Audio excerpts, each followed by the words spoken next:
શ્રી ગણેશાય નમઃ. મિત્રો, આપ જોઈ રહ્યા છો યુટ્યુબ આપણી ચેનલ આવો સત્સંગમાં આપ સૌનું સ્વાગત છે. મિત્રો, આજે આ વિડીયોમાં આપણે સાંભળવાના છીએ પુરુષોત્તમ માસના વ્રતના ઉદ્યાપન વિશે, પારણા કેવી રીતે કરવા, ક્યારે કરવા તથા પારણાની વિધિ કઈ છે તે સર્વે કાંઈ જાણીએ. જો આપના વિડીયો પસંદ આવે તો લાઈક કરજો, શેર કરજો. આપ આ ચેનલ પહેલી વખત જોઈ રહ્યા છો તો સબસ્ક્રાઈબ કરી લેજો, જેથી આવનારા વિડીયોની માહિતી આપ સુધી તુરંત પહોંચી શકે. ધન્યવાદ.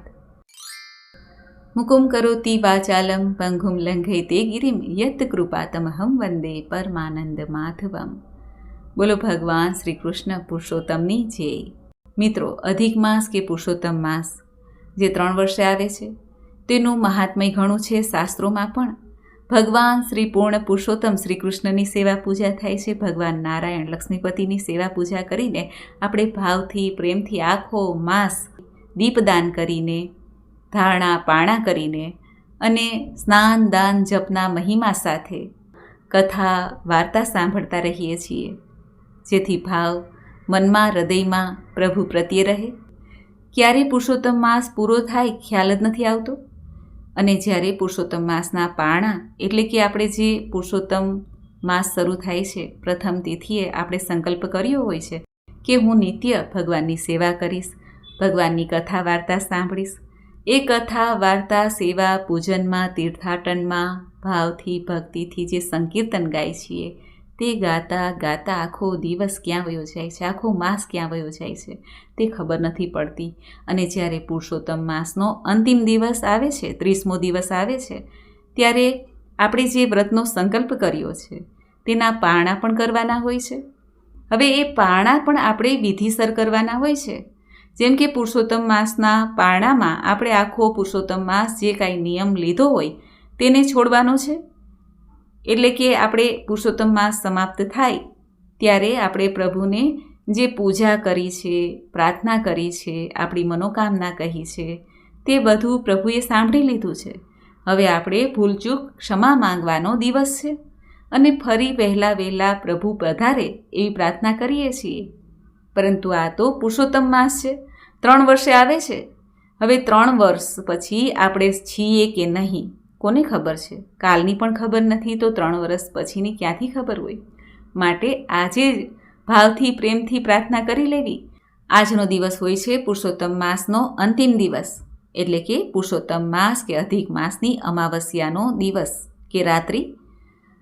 આ અમાવસ્યાની રાત્રિ પૂર્ણ થઈ જાય અને હવે આવશે અધિક જ્યેષ્ઠ પૂર્ણ થાય એટલે જ્યેષ્ઠ માસ આવશે. એ જ્યેષ્ઠ માસની શુક્લ પક્ષની એકમની તિથિ પ્રારંભ થાય ત્યારે આ પુરુષોત્તમ માસના પારણા કરાય છે. એ પહેલાં નહીં.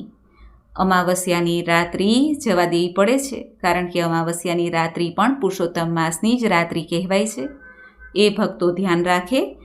જ્યેષ્ઠ માસની શુક્લ પક્ષની એકમની તિથિ તારીખ 16 જૂન 2026ની તિથિ આવશે ત્યારે જ પુરુષોત્તમ માસના પારણા કરવાના રહેશે. પુરુષોત્તમ માસની અમાવસ્યા એટલે મહાપર્વ ગણાય છે. આ દિવસે કરેલ સ્નાન દાન ભક્તિ 1000 ગણું ફળ આપે છે. આ દિવસ પુરુષોત્તમ વ્રતનું ઉદ્યાપન કરવામાં આવે છે. ઉપરાંત પંચરાત્રિ વ્રતનો પણ છેલ્લો દિવસ માનવામાં આવે છે. આથી અમાવસ્યાનો દિવસ ઘણો શુભ અને ફળદાયી ગણાય છે. લૌકિક કાર્ય માટે નહીં, એટલે કે આપણે આપણા ઘરના શુભ કાર્ય કરી શકતા નથી, પરંતુ પિતૃ નિમિત્તે કાર્ય કરાય છે અને ભગવાન શ્રી કૃષ્ણ ભગવાન વિષ્ણુની પૂજા કરીને પુરુષોત્તમ માસ ઉજવાય છે. અને આ વખતે અધિક જ્યેષ્ઠ માસની અમાવસ્યાના દિવસે પુરુષોત્તમ માસ પૂર્ણ થાય છે. તે તિથિ ક્યારે પડે છે તે સૌ પ્રથમ જાણી લઈએ. અધિક જ્યેષ્ઠ માસની અમાવસ્યા તિથિ પ્રારંભ થાય છે 14 જૂન 2026 બપોરના 12:20 આસપાસ. જે આ તિથિ પૂર્ણ થાય છે 15 જૂન 2026 સવારે લગભગ 8:30 આસપાસ. આમ જોઈ તો અમાવસ્યા તે રાત્રિની તિથિ છે, એટલા માટે 14 જૂન 2026ના દિવસે અમાવસ્યાની રાત્રિની તિથિ ઉજવાશે. અને સૂર્યોદય તિથિ પ્રમાણે સ્નાન દાન જપનો પણ મહિમા છે, એટલા માટે 15 જૂન 2026ના દિવસે પણ અમાવસ્યા વિદ્યમાન રહે છે. માટે બંને દિવસે અમાવસ્યાની તિથિ ઉજવાશે.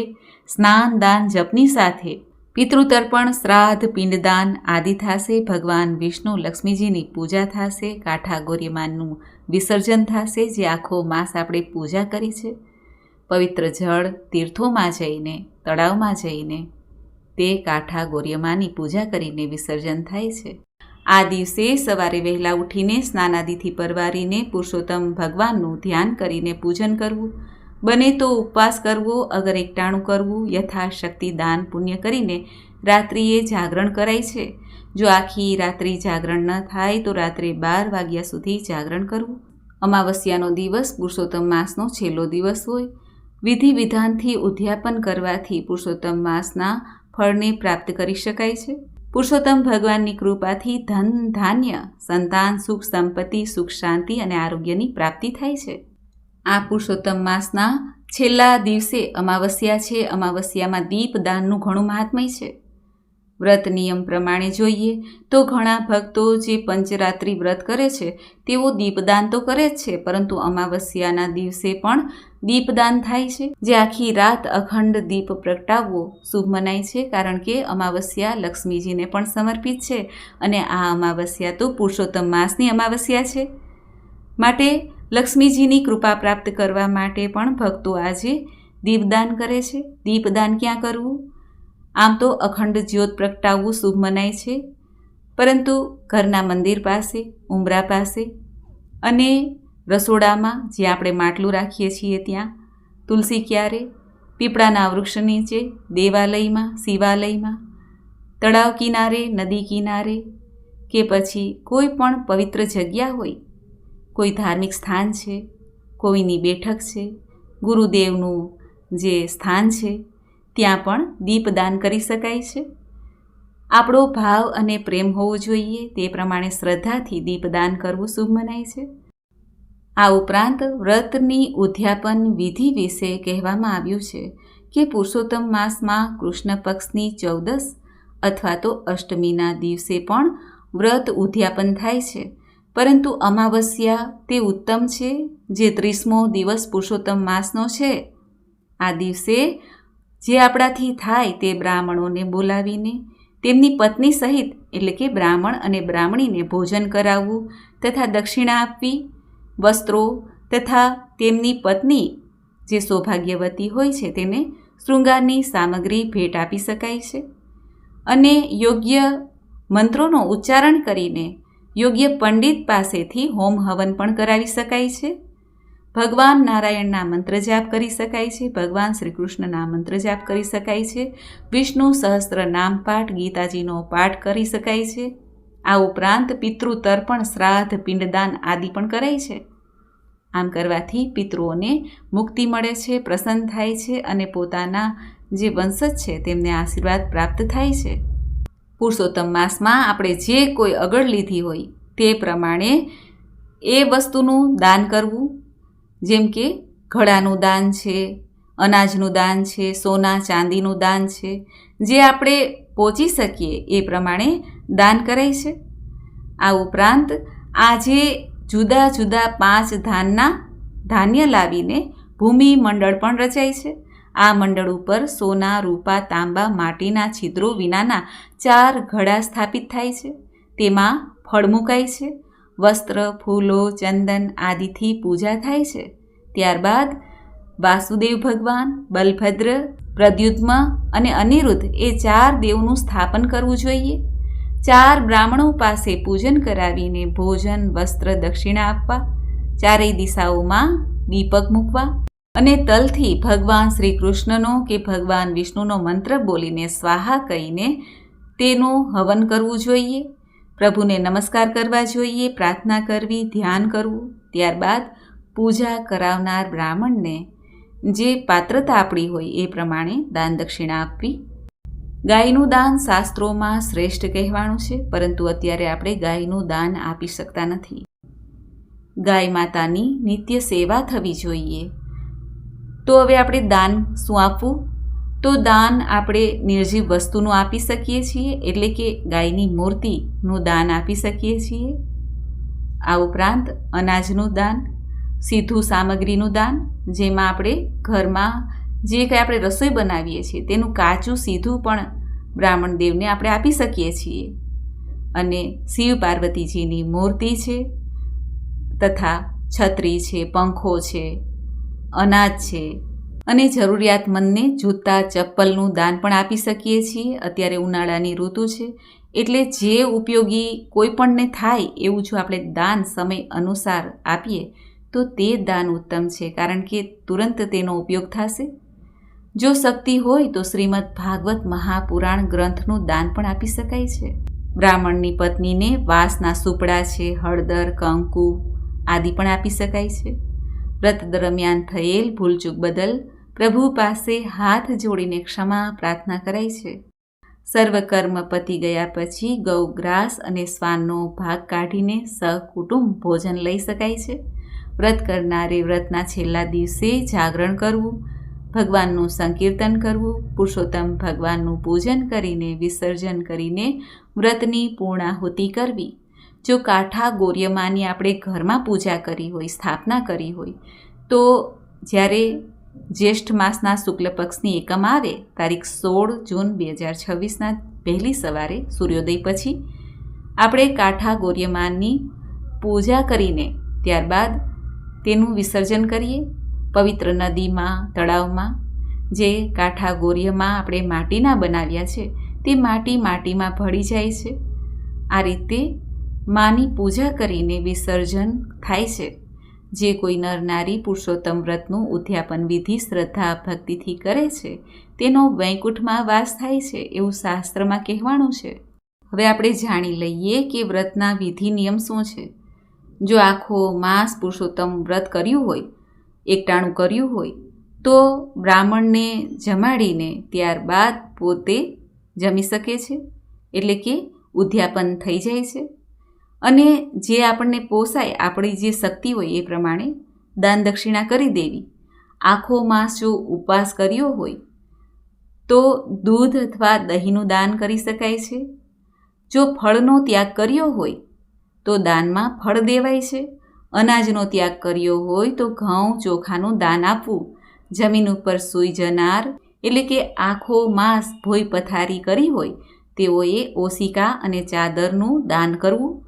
ઝાડ પાંદડા ખાઈને રહેનારે ઘી અને સાકરનું ભોજન કરાવવું. મૌન ધારણ કર્યું હોય આખો માસ તો ઘંટી અને તલનું દાન કરવું. જે વ્રતધારીએ વાળને નખ કાપ્યા નથી એટલે કે વધાર્યા છે તેમણે દર્પણ અને જોડાનું દાન કરવું. મીઠાનો ત્યાગ એટલે કે નમકનો ત્યાગ કર્યો હોય, આખો માસ મોડું ભોજન કરેલું હોય તો સાકરનું દાન આપવું. જો નિત્ય દીપદાન કરતા હોય તો તાંબાના વાસણમાં પિત્તળની દીવી મૂકીને તેને દાન કરવું. દાન કરવું ક્યાં? તો મંદિરમાં દાન કરી શકાય છે. આ બધી વસ્તુઓ બ્રાહ્મણને પણ દાન કરી શકાય છે, પરંતુ આપણે દીવો પ્રગટાવીને દાન કરીએ છીએ એટલે મંદિરમાં કે પીપળા નીચે, વડલા નીચે કોઈ પવિત્ર જગ્યાએ, સ્થાનકે દાન કરવું. એકાંતરે ઉપવાસ કર્યો હોય તો તેઓએ 8 કળશોનું દાન કરવું. કળશ માટીના હોઈ શકે, તાંબાના, પિત્તળના હોઈ શકે. આ બધા કળશો વસ્ત્ર સહિત હોવા જોઈએ, એટલે કે ઉપર વસ્ત્ર પણ રાખવું. 30 લાડુ, છત્રી અને પગરખાનું પણ અંતે દાન દેવું. આ માસમાં એક જ જાતનું જેણે ભોજન કર્યું છે તેને તો મોક્ષ મળે છે. એક જ વખત એટલે કે એકટાણું કરનાર રાજા બને છે. અડદ ન લેનાર નિષ્પાપ બનીને વૈકુંઠમાં જાય છે. શુક્લ પક્ષ તથા કૃષ્ણ પક્ષની 10મ, 11સ, 12સ ઉપવાસ કરનાર દેવલોકમાં જાય છે. આ માસમાં જે નિયમ પ્રમાણે વર્તન કર્યું છે, પુરુષોત્તમ માસ અધિક માસનું વ્રત લીધું છે, પાલન કર્યું છે, તેને પરમ પદની પ્રાપ્તિ થાય છે.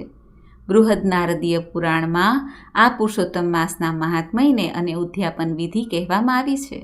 મિત્રો, મને આશા છે કે આપને આ વિડીયો જરૂર પસંદ આવ્યો હશે. પુરુષોત્તમ માસ પૂર્ણ થાય છે એટલા માટે આપણે પ્રભુને પ્રાર્થના કરીએ કે હે પ્રભુ, અમારાથી જે કાંઈ ભૂલ અપરાધ થયો હોય તેને આપ ક્ષમા કરજો. અમને, અમારી આત્માને આપના ચરણોમાં સ્થાપિત કરીને રાખજો. હે નાથ, સદૈવ અમારી પર કૃપા દ્રષ્ટિ રાખજો. આ રીતે ભાવથી, પ્રેમથી પ્રભુને પ્રાર્થના કરવી સૌનું કરો કલ્યાણ, દયાળુ પ્રભુ સૌનું કરો કલ્યાણ. નર નારી પશુ પક્ષીની સાથે જીવજંતુનું તમામ. હે દયાળુ પ્રભુ સૌનું કરો કલ્યાણ. જગના વાસીઓ સૌ સુખ ભોગવે, આનંદે રહે આઠેર જામ. હે દયાળુ પ્રભુ સૌનું કરો કલ્યાણ. દુનિયામાં દર્દ દુકાળ પડે નહીં, લડે નહીં કોઈ ગામ. હે દયાળુ સૌનું કરો કલ્યાણ પ્રભુ સૌનું કરો કલ્યાણ. સર્વે જગે સુખકારી વધે ને વળી વધે ધનધાન્ય. કોઈ કોઈનું બુરું ન ઈચ્છે, સૌનું ઈચ્છે સૌ સમાન. દયાળુ પ્રભુ સૌનું કરો કલ્યાણ. પોતપોતાના ધર્મ પ્રમાણે સર્વ ભજે ભગવાન. દયાળુ પ્રભુ સૌનું કરો કલ્યાણ. અસત્યો માહેથી પ્રભુ પરમ સત્યે તું લઈ જા. ઊંડા અંધારેથી પ્રભુ પરમ તેજે તું લઈ જા. મહામૃત્યુમાંથી અમૃત સમીપે નાથ લઈ જા. તું હીણો છું હું તો તુજ દર્શનના દાન દઈ જા. બોલો પુરુષોત્તમ ભગવાનની જય. ત્વમેવ માતાશ્ચ પિતા ત્વમેવ, ત્વમેવ બંધુશ્ચ સખા ત્વમેવ, ત્વમેવ વિદ્યા દ્રોણમ ત્વમેવ, ત્વમેવ સર્વમ મમ દેવ દેવ. શ્રી કૃષ્ણમ વંદે જગદગુરુ. બોલો પુરુષોત્તમ પ્યારાની જય.